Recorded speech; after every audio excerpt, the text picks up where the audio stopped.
Again, we want to thank Chantel and the CareNet. My son's wife worked with CareNet for a number of years, and we really support the CareNet family. And so please be generous and give an offering to.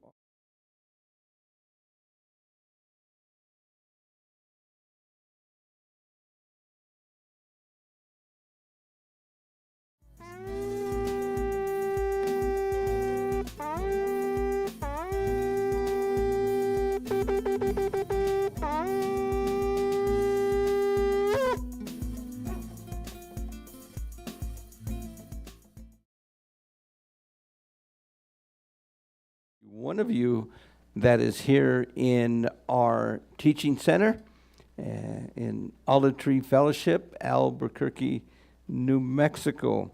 And I always have to say Albuquerque, New Mexico, because there's several other Olive Tree Fellowships around the United States. And we are coming here from New Mexico, and want to welcome each and every one of you, those of you that are listening in from other areas.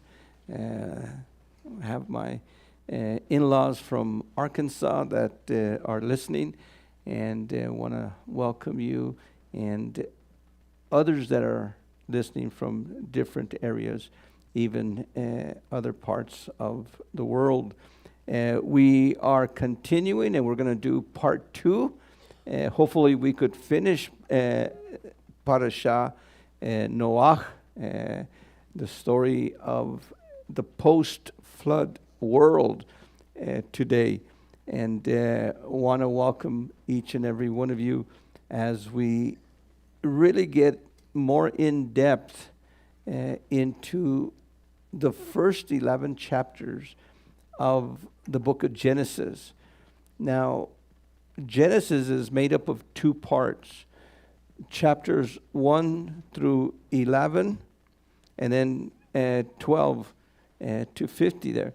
Now, Genesis 1 through 11 is the history, and let me say that very clearly, the history of the origins of the world, of mankind, everything that happened from the time of creation to the time of Abraham.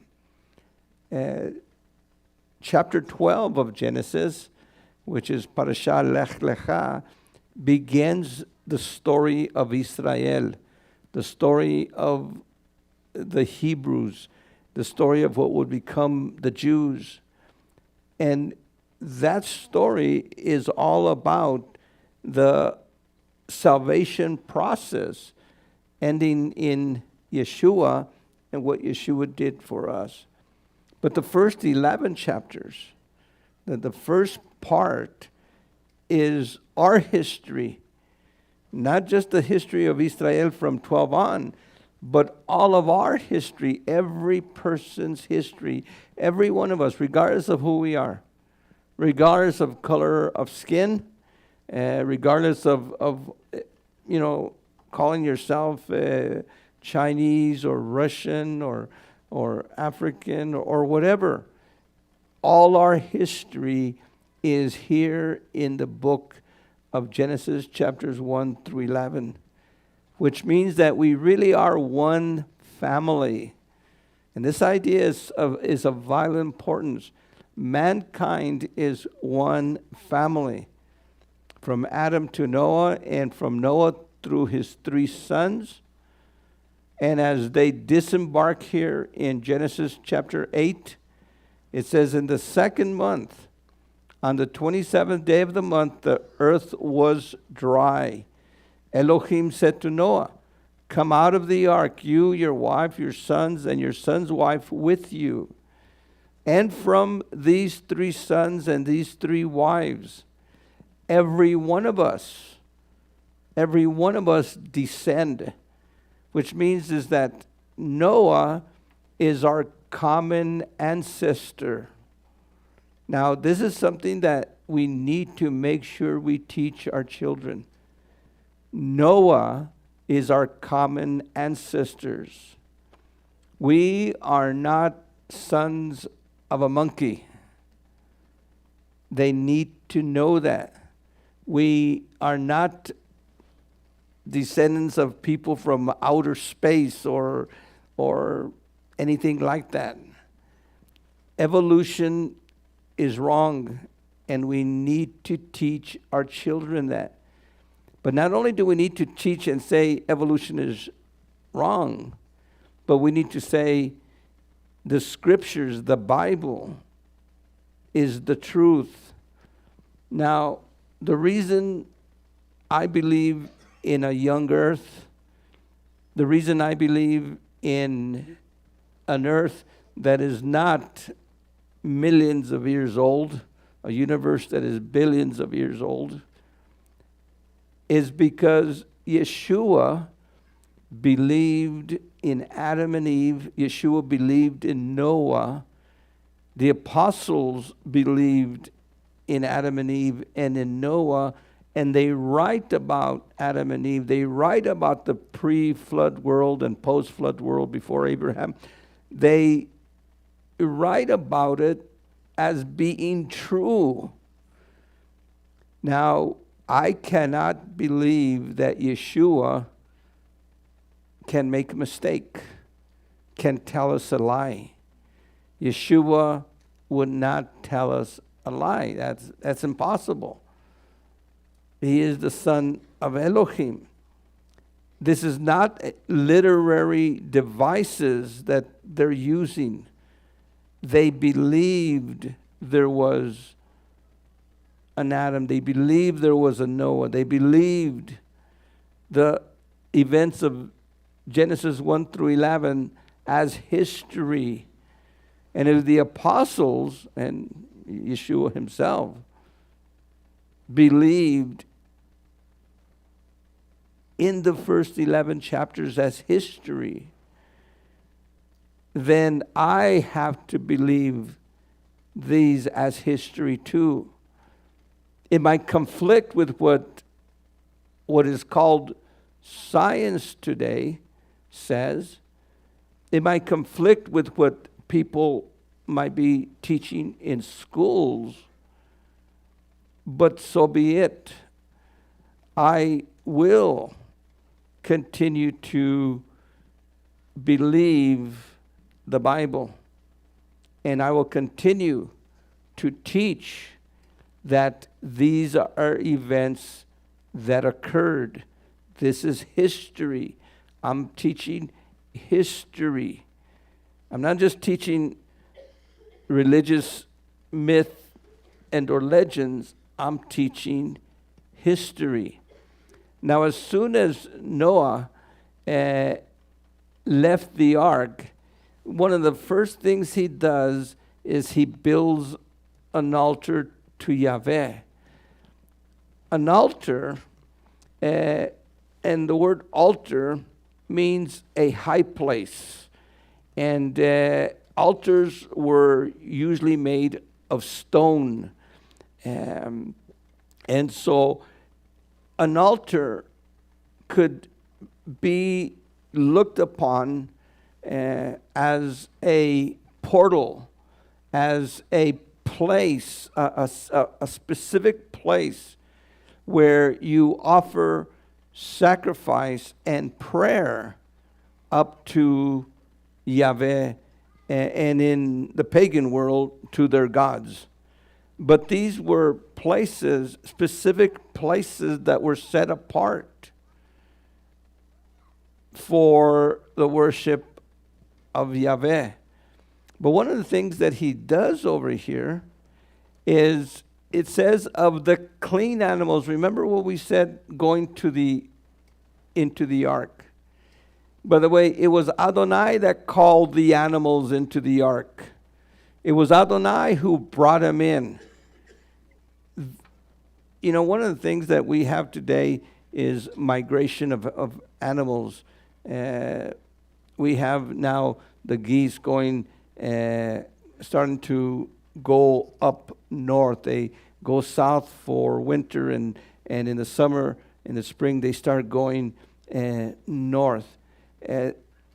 There's migrations not only of animals, but of birds, but of other animals, hibernation of animals.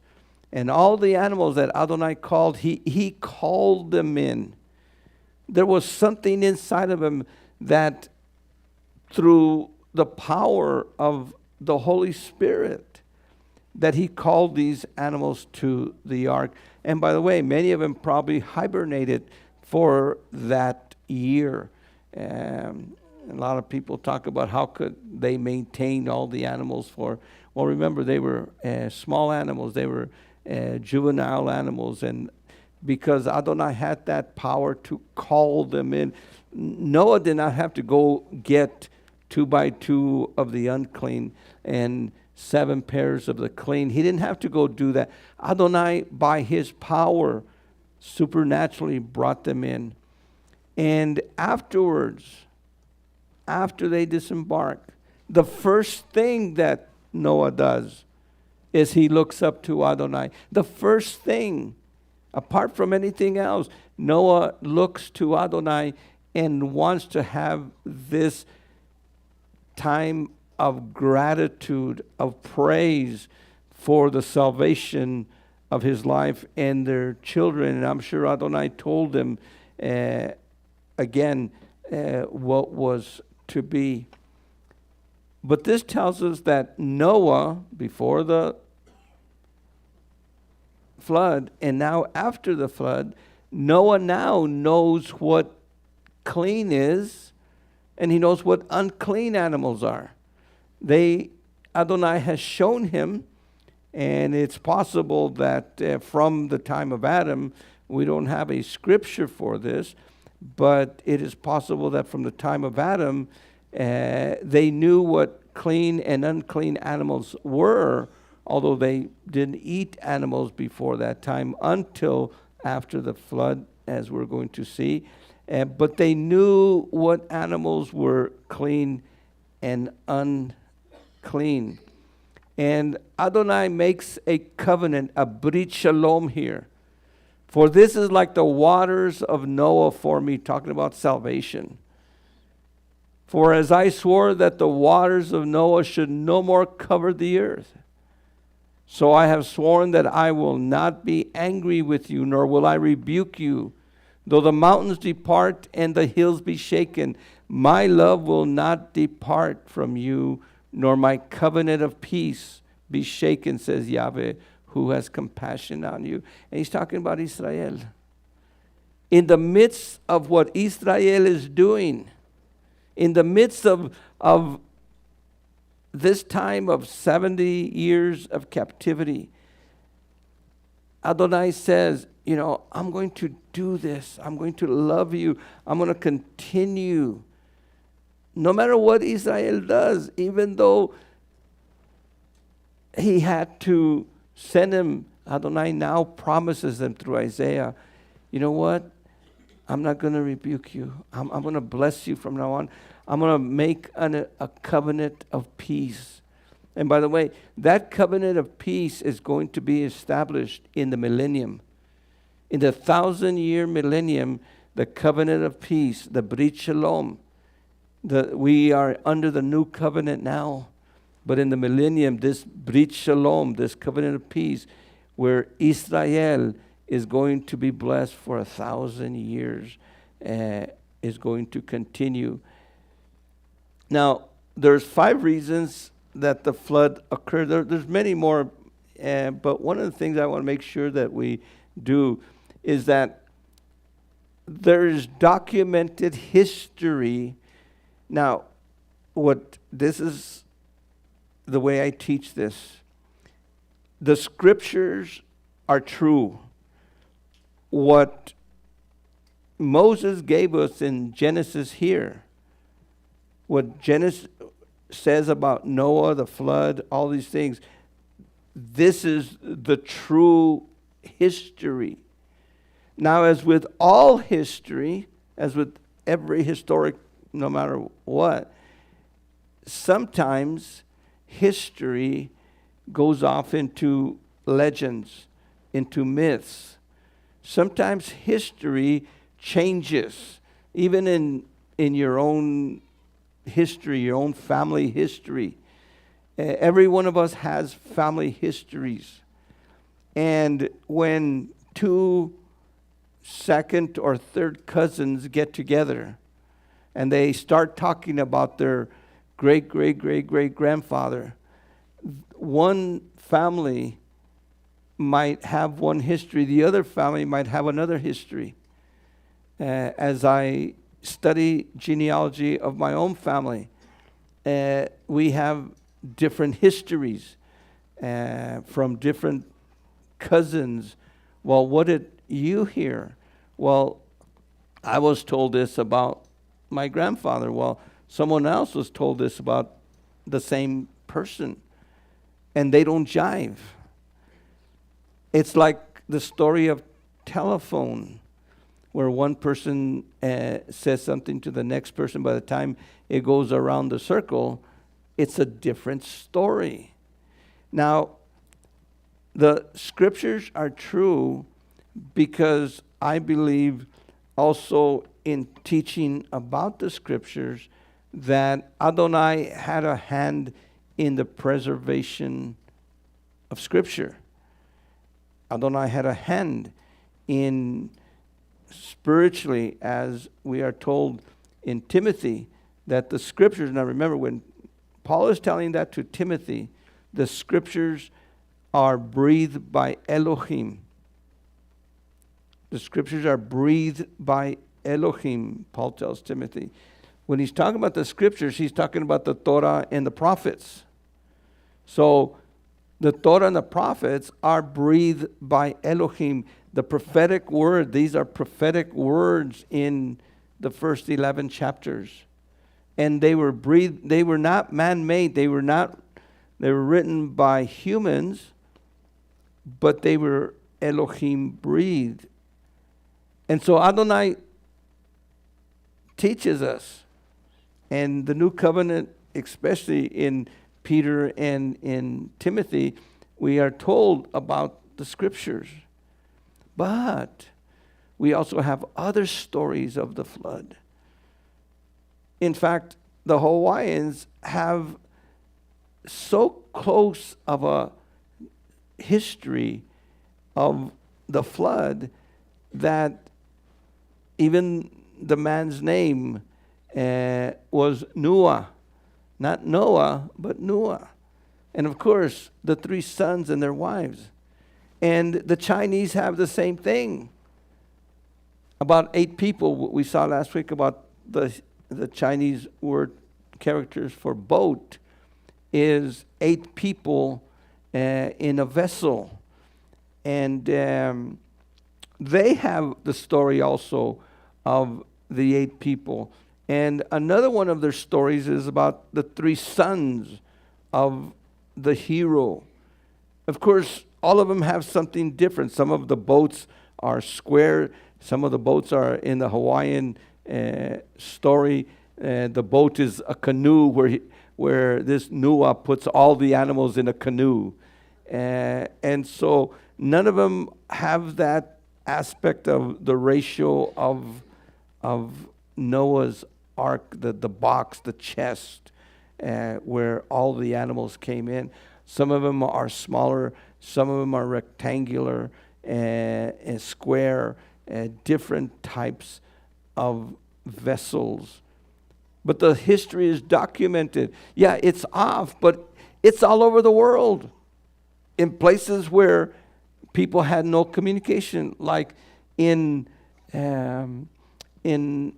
Mesoamerica, in the Mayan stories, in Inca.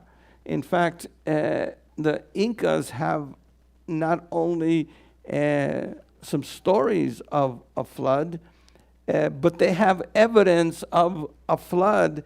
And way up in the Andes, there is even pre-flood structures. I mentioned last week about the megalith structures And all these are pre-flood structures with, again, megalith, giant stones that have been carved by man that cannot be carried. In fact, there is no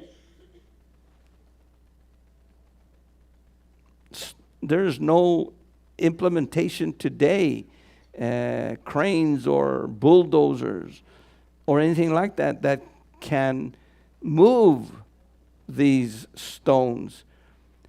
And so throughout the world, here in the Hopis have a flood story.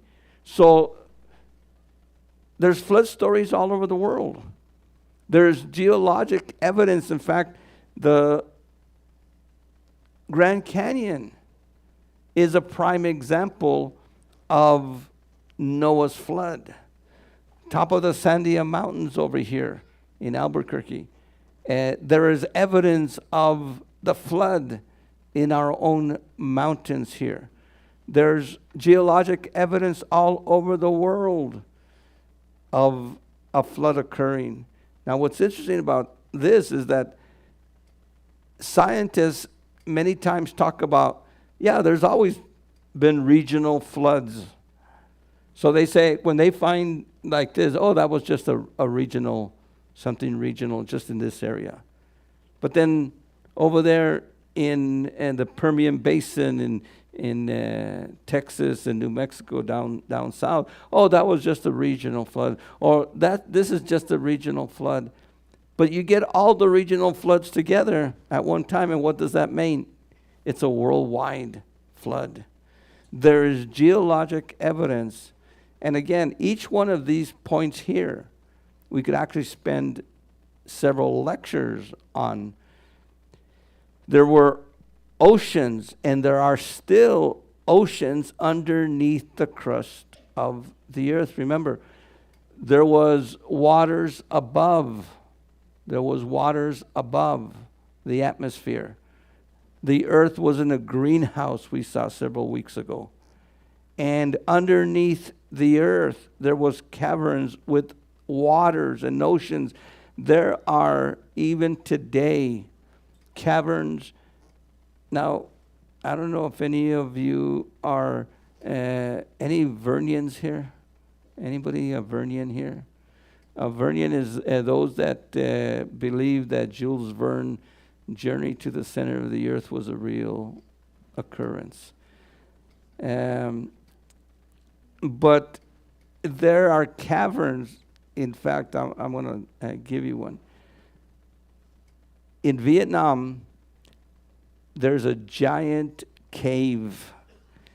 And in this giant cave, there is actually a rainforest inside the cave. There's an actual rainforest in there. Look it up. Look it up in Vietnam. A giant cave with a rainforest in there. With a whole ecosystem of its own, animals and things like that. It is probably the biggest cave that has ever been found. And if there's one, there could be more. We all know about Carlsbad Caverns here, and there's caverns all over the world. There's caverns where the waters used to be, and waters, when the flood happened, gushed up the what we call the Mid-Atlantic Ridge. That was caverns underneath, and underneath there's volcanic activity that again occurred at the same time, and even afterwards for after the flood. I'm sure if you study this closely, you'll see that probably for 2-3 years, maybe longer, after the flood, there was activity, seismic activity all over the world, and the world kept, working, and as we're going to see, the tectonic plates. Where did the waters go? Before the flood, one thing that we knew, there was mountains, but the mountains were more like what we'd call rolling hills throughout the earth, and this is seen in different places. But when the flood occurred, and right after the flood is when the formation of what we call mountains. And the formation, Mount Everest being the tallest mountain, that was low, that was lowland, that was flatland before. And it was this upheaval of the flood that created the mountains. And after the flood, when the rain, by the way, it rained because of the seismic activity, because of the volcanoes and the heat of the water and the fire, the basalt coming into, as what's happening in Hawaii even right now, as we speak, going into the lava going into the ocean, causing this idea of rain coming down. And of course the waters, the ocean before the flood was low, but now all this water has caused the oceans to rise. Even what we call, if we just get the United States by itself, if we get the United States, one thing that we see is that what is California and the edge of the ocean, that's not the edge of the continent. There is a shelf, that shallow shelf that goes, and then it falls into the ocean. And so that shallow shelf was where the original land was, and all the waters filled up the ocean to the present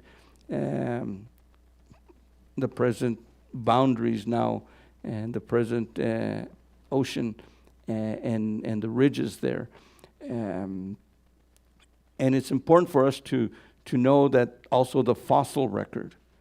If you look at the fossil record, the fossils are everywhere. And so the fossils are evidence of a flood.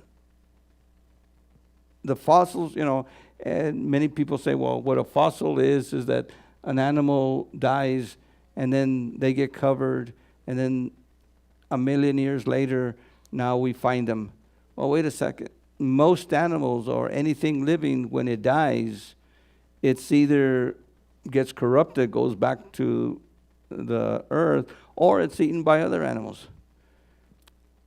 A fossil is something that occurs instantly, where it is covered instantly. And in some of these fossil graveyards, you see where different animals, and again, many of them are land animals, but many of them are sea animals. They find frogs next to a dinosaur where there was an upheaval. And again, each one of these could be studied, and we could lecture on these more closely. But these are just 5 reasons. And again, there's more that you could go and research. Please, again, don't take my word. I'm just giving you some guidelines for you to go and investigate this and look at it from a biblical perspective. We've been inundated with what the world says, with what, quote, science says. But remember, most of these people that call themselves scientists, most of them are non-believers. So if you do not believe in a creator in the first place, you're not going to look there. You're going to try to find everything else. Why am I here? Why is this? Why do we have fossils here? Why do we have this geology here? Why this? Why that? And because of that, they won't look at the scriptures. Well, we need to look at both. Yes, I will, study that. In college, we studied that. In biology, my biology classes, the classes that I had on astronomy at UNM, and all these, we studied it from their point of view.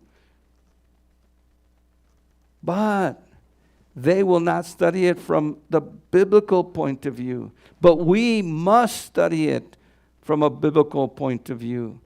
Now, I'm bringing to you something that I really believe is of vital importance. As we said, if the first 11 chapters of Genesis are not true, not factual, and yet Yeshua believed in them, Peter believed in them, Paul believed in them, and they're not true, they never happened, and they're myths like the other myths of all the other religions or cultures, then we have to say Yeshua messed up. Yeshua made a mistake. Yeshua lied to us. Well, that's impossible. And so, we're not looking at the movie Chosen, which in the movie, these episodes of Chosen, Yeshua makes mistakes. He messes up. That's why I don't recommend that. Well, that's what they kind of think is happening. Now, there's a whole group of people that they call themselves theistic evolutionists, which is probably most of Christianity today. Most of Christianity believed in the first 11 chapters as being factual. And then the whole pendulum went to the idea that, no, it's evolution. So it's either creation or evolution. Well, what do you do if you still want to believe in Elohim, but you look at the record as presented by evolutionists as true? What do? Well, you come to the middle position that says, well, Adonai used evolution, to do his work. Or the earth, the universe is 4.5 billion years old. Well, no, it's not. We have a young earth, a young universe. But I want you to study these things. I want you to go to that.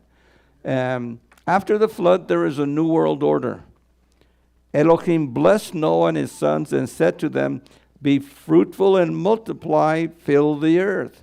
Now remember, Adonai's first command to Adam and Eve, when he created Adam and Eve, he told them, be fruitful and multiply. And they did.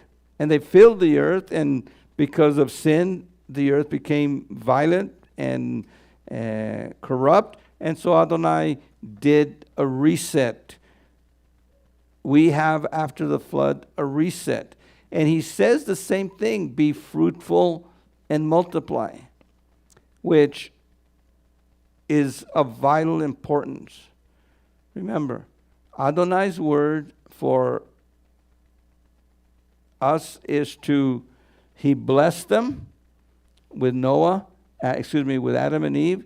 He blessed them and told them, be fruitful and multiply. This is what we call the original marriage. And so marriage is from the beginning. And over here we have Noah and his wife and his 3 sons and their wives. And to the 3 sons, he says, be fruitful and multiply and fill the earth. To be fruitful and to multiply is Adonai's will for mankind. By the way, today we live in a world where the people that are running this world talk about population control. Population control is non-biblical. We are not to control the population through any means and try to keep people from multiplying. Now, all multiplication should be done or must be done biblically in the state of marriage. Not outside of marriage, but in marriage biblically. And so that is the first given. as Adonai said to Adam and Eve, he blessed them. Adonai performs, and says, what I call the first wedding, and blessed them and told them after the blessing to be fruitful and multiply. And so it is Adonai's will for every young person to look at the idea that I, as I'm growing up, and make sure you train your children in this idea that at some point in time they will be married and have children. This idea of trying not to have children, again, there are some reasons why some people can have children, but the ideal, biblical ideal, is to get married and be fruitful and multiply. Now Adonai does a change.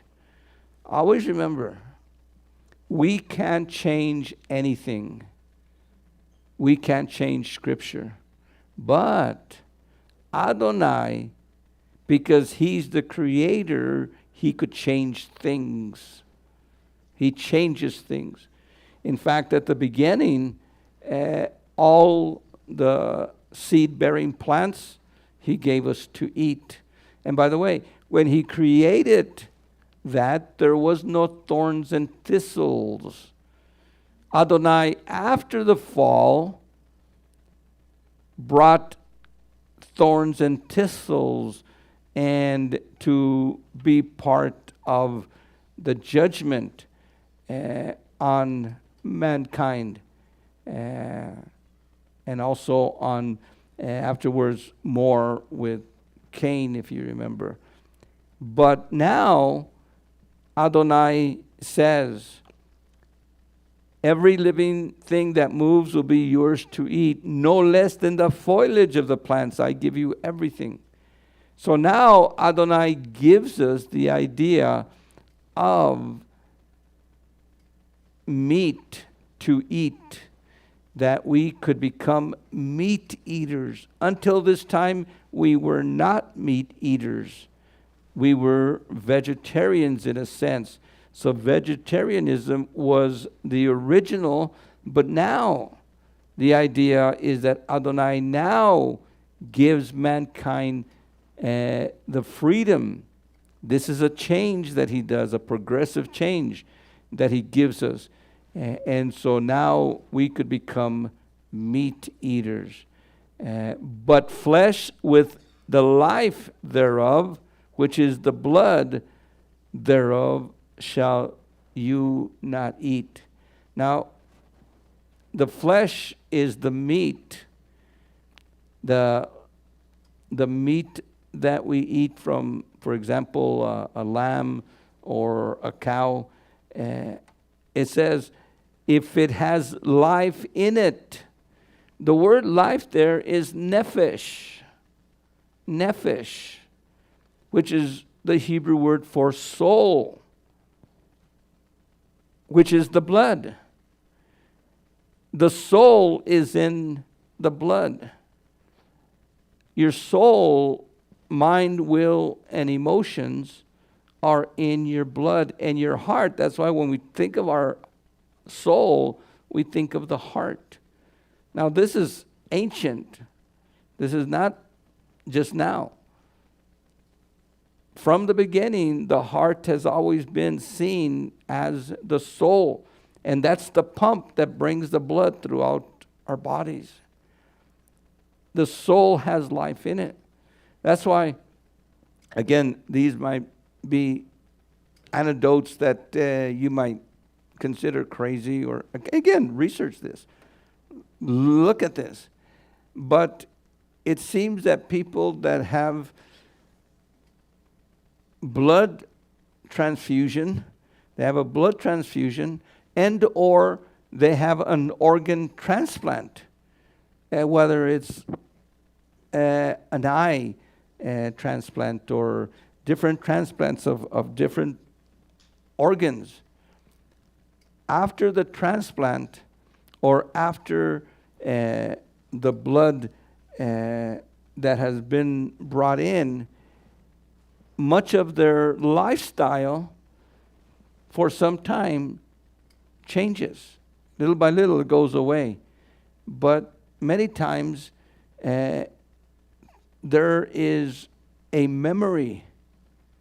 There is a memory in the blood that when the blood transfusion goes in or the organ transplant is put, there is a memory of whoever owned that blood, whoever's blood that was or organ that was. Some of their features comes in to the person. So if you've ever had a transfusion, there might have been some, maybe not drastic, but some subtle changes in your lifestyle or in your desires or in your fears. One of the story goes that a little boy drowned, and some of his one of his organs was given to someone else. Well, afterwards, that person who never had a fear of water, was a swimmer and everything, afterwards, all of a sudden, when they saw water, they had a fear. And things like that changes. Again, study that. Don't take my word for that, but study that.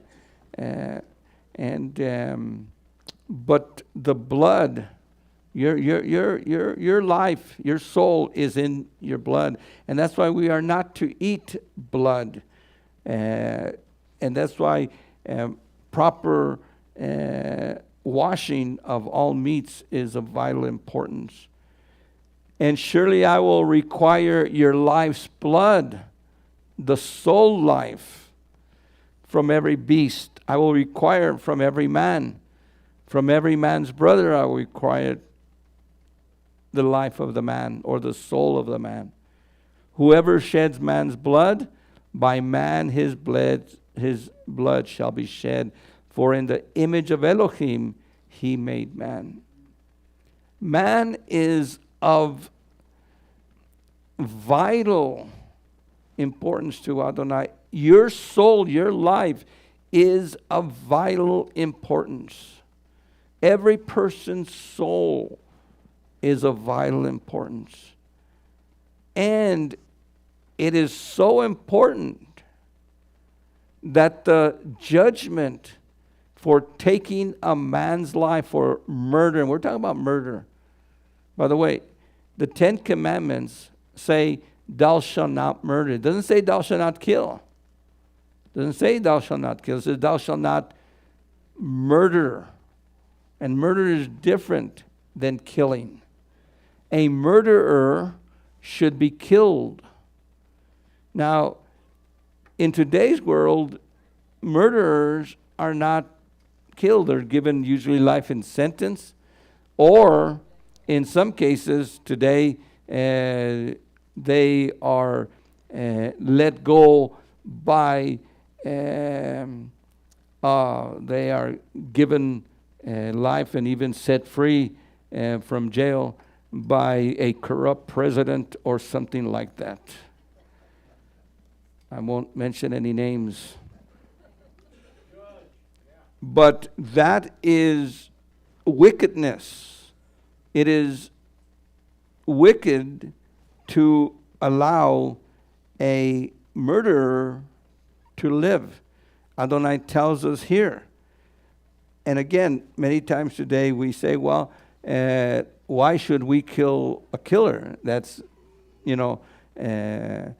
doing the same thing that he did? No, the word says that any person that murders, who takes innocent blood, that man's life should be taken. And if it is not, then Adonai is not only going to judge the murderer, but he's going to judge those that allow. And probably the greatest idea of murder today that is taking place, that is legalized murder, is abortion. Abortion is legalized murder. Abortion is killing not just someone that could fight back, but killing, murdering, assassinating someone that can't fight back, that can't defend themselves. That's why every one of us must be defenders of the unborn. Every one of us. And one of the things, in fact, from the gentleman that had his partner have an abortion, and then now working against abortion, those that have gone through abortion, one of the most important things that we could say is that we have an Elohim that loves us. Look what he said in Isaiah to Israel, regardless of what Israel had done. They were killing, they were sacrificing their children to Moloch. And Adonai still has this compassion, this love for Israel. Well, let me tell you, Adonai still has that compassion and love and forgiveness for anyone that has gone through an abortion. And Adonai will not only forgive, but let me tell you, that could become part of your ministry, that I listen to the lie of Satan, I listen to the lie of the world, the lie of Planned Parenthood, the lie of these people. I listened to their lies. Adonai forgave me. Now I am going to fight. I'm going to fight to make sure that this doesn't happen to another person, to another young lady, to another young man. That's a ministry. There's a need there. That's a ministry that could be done. But remember, above all, Adonai forgives. In fact, even if a person that has murdered, he has murdered and says, forgive me, Adonai will forgive him. But Adonai's rule is still his life should be taken. In fact, I think, if I remember correctly, one of the persons that was given freedom now decided not to take it because he felt that he needed to pay his due, and he refused the pardon. A lot of people say, well, you're saying this, what about the Noahide law? A lot of people have this idea that at this point, the Babylonian Talmud says that at this point, that Adonai gave us 7 laws called the Noahide laws. And that the Noahide laws here, which we do see not to commit murder, but we do see that a murderer, it doesn't say don't commit murder, it says a murderer shall be killed. But the 7 Noahide laws are not to worship idols, not to curse Elohim, not to commit murder, not to commit adultery or sexual immorality, not to steal, not to eat flesh torn from a living animal, and to establish courts of justice. Now, what the Noahide laws say, and this is rabbinic, this is totally rabbinic, that the Torah and the prophets are for Jews only. If you are not a Jew, all non-Jews must follow the laws of Noah, and as long as you follow those laws, as long as you follow these 7 laws, they say, you're okay. You're good. And you don't have to become a Jew. Stay a Gentile, but follow these laws. Well, one thing that we need to understand is there is no such thing as the Noahide laws. If anybody tells you, do not follow Torah, follow the Noahide laws, and you're okay. You'll be saved by following it. That's salvation by works still. That's salvation by works. We are not saved, or we will not enter the world to come or be part of anything as far as religious in eternity by following these 7 laws. Do not listen to those. And many times when you tell people, oh, I follow Torah, or they see you with tzitzis and they find out, oh, you're a Gentile. And why are you keeping kosher? Why are you following the Sabbath? The Sabbath is for us Jews. You guys have Sunday. This is for us only. You just follow the Noahide law. No, there is no such thing as the Noahide laws. Now, remember, we are in climate change. I believe in climate change. I do not believe in the climate change that these politicians and world leaders and Soros and all these people talk about. But there's always been climate change, and there will always be climate change. And not only day to day, there's cycles, there's places around the world. How many of you remember it used to snow a lot? In the olden days, it used to snow a lot. It doesn't snow as much as it used to. And it used to rain a lot. It doesn't rain. And so there's times of change. There was an ice age. There is still an ice age. We are at the end of the ice age. A lot of people talking about the modern climate change, that, all these glaciers are falling down. Well, they've been falling down for the last, several thousand years. Why? Because the ice age is coming to an end, and it will. And so one thing that we know is that there was a post-flood geography. And here are the tectonics post-flood. And these are the ridges where the waters opened up. And again, several weeks ago, we saw the world as it was originally, one continent, Pangaea. And at the flood, the Pangaea broke up, the sluices of the water broke up, and water came down, and the springs rose up and created the world as it is today. And these plates are actually separate plates that the Pangaea, the earth was, and broke up into what we have now. By the way, we do live in a round earth, a globe.